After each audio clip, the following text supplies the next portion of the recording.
Hey everyone, it's Kate, and today I'm going to install the zipper in the Maven Patterns Good Times Skirt. We're filming on Facebook Live and YouTube Live, and if you're watching on YouTube and you want to learn more about sewing and quilting, you should subscribe to our channel. So with this really fun Maven Good Times A-line skirt, you apply the back zipper as one of the last steps. So it's after you sew your center front seam, your side seams, you sew the pockets on, you sew the center back seam up to the dot, which I'll show you in a second. And you even apply the waistband to the top of the waistline. So let's go over the overhead. The waistband interfacing is block fused, which is one of my favorite techniques. It just means that you iron on interfacing to a piece of fabric that's a little bit bigger than your pattern piece, and then you can cut out your pattern piece with the interfacing already fused on, and I find that it's just less fiddly and makes me happier with my finished product. So you can see that this waistband is interfaced and I block fused it, so everything's exactly the same size, which is really nice. So after you sew your center back seam up to the dot, and hopefully can you see this big red dot that I drew, and applied the waistband. You need to apply the waistband while the center back seam can kind of open.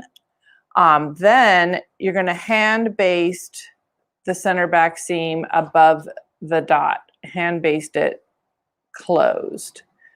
And then you'll turn your project to the wrong side up and center your zipper face down on this way. You're going to center your zipper face down on your center back seam. I did pin it in place first, and then you want to hand baste it in place, including turning down the zipper tape at an angle at the top. And the zipper pull should be just about 1/10 of an inch below the fold, center fold for the waistband. Mine's a little low, but I didn't move it. I think I'll be fine, but it does need to be pretty close to this fold. And then we're gonna, after basting it from the wrong side, flip it back over to the right side and mark a seam line 3/8 of an inch from the center back seam. So I did that in blue, that hopefully you can see. Can you see that? Okay, good. All right, then you take out the basting thread. So this basting thread is really just in for a matter of minutes, but it's really helpful so you don't have to fuss. As a more mature sewer, I understand that it's actually easier to baste sometimes than to try to do it without basting. So once you have everything basted in place, we're going to head over to the sewing machine. And I have a zipper foot installed, and my stitch length is 3.5. And I'm moving my needle over so that the zipper foot is in the right place. And you want to start each side at the center front at the bottom of the zipper. And I've made a mark about 3/8 of an inch below. This big red dot is right on that metal piece at the base of the zipper that I do not want to sew over. So I'm going to do a couple stitches forward and a couple back. This is slightly different than the way I've traditionally put zippers in, which I love learning new techniques. So I'm going to stop with the zipper, I mean, not with the zipper, the needle down and pivot and put the foot back down and go about halfway up one side. I'm going toward the waistband, following my line. Okay, I'm going to stop with the needle down, and then I'm going to unzip my zipper. I'm going to lift the foot and get the zipper, zipper pull on the other side of my foot so that I don't end up having to go around it. So we're going to go all the way up to the waistband. I can feel under here and also see my basting stitch where that turned under top of the zipper tape is. I'm going to back stitch a little bit, and one side is done.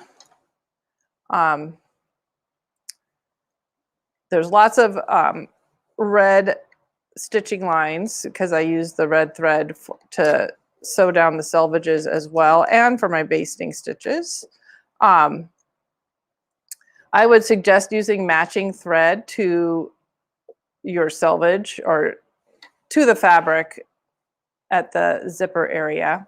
So now I'm going to go back down. I've zipped my zipper up again.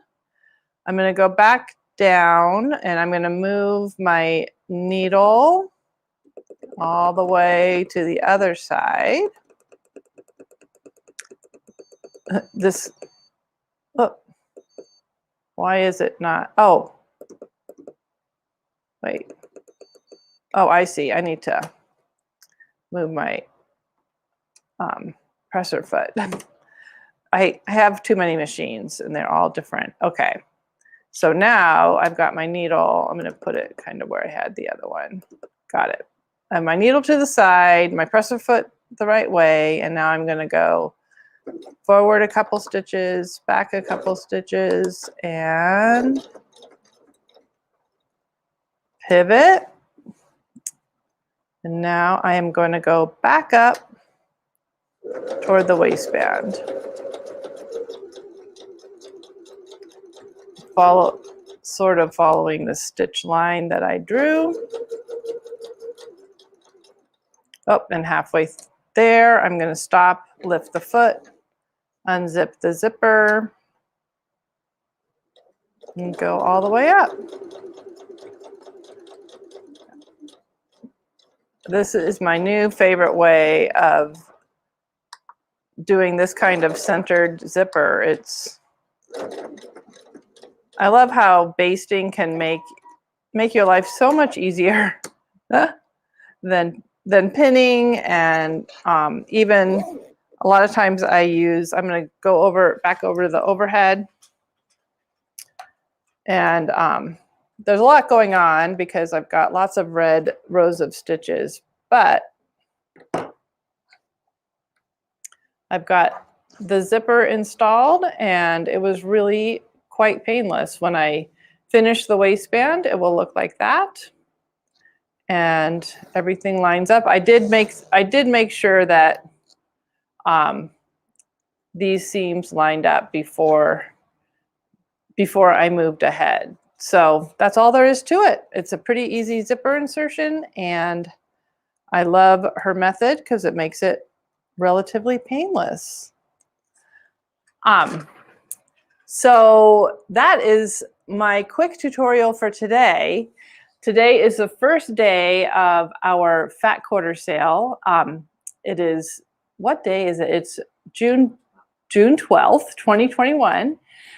We have our Fat Quarters on sale, 10 for $20 from today until June 16th, which is next Wednesday. You can order online, and in the store we have all our Fat Quarters laid out in the classroom, and you can pick and choose and put together groups of 10 that you love. If you're ordering online, you can tell us what color you want, and we will put the group of 10 together for you.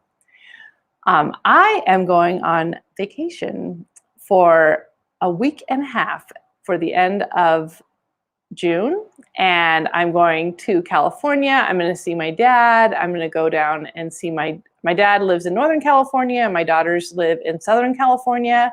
So I'm going to see all of them and go to a family wedding. And I'll also, when I'm in Southern California, be able to go to some of our jobbers and also our Japanese fabric source and look through their warehouses. So look forward to a bunch of new fabric in the next couple months, and I will see you in July. So thanks for watching, and bye for now.